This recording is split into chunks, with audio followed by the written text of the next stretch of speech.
Welcome to Let Me Fix This. Enjoy the video.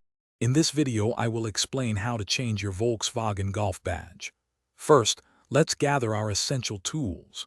You will need a heat gun or a hair dryer, some fishing line or a plastic pry tool, and a good quality adhesive remover.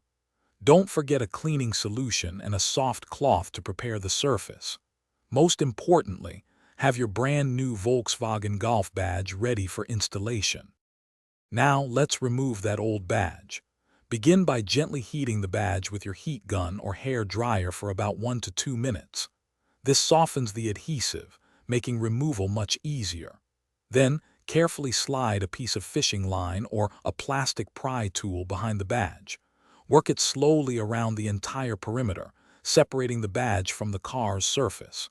Remember to be patient and avoid using too much force. With the old badge off, it's time for crucial surface preparation. Spray your adhesive remover onto any remaining sticky residue. Let it sit for a few minutes, following the product's specific instructions.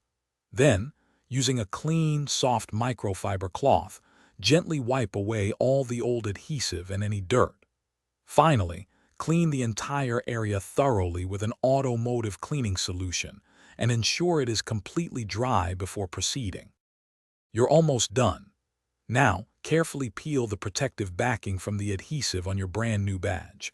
Take your time to align the new badge perfectly with the original mounting location on your Volkswagen Golf. Once aligned, press it firmly onto the surface for at least 30 seconds to ensure a strong bond. For best results, allow the adhesive to cure for 24 to 48 hours before washing your car. Thanks for watching. If you found this helpful, don't forget to like and subscribe.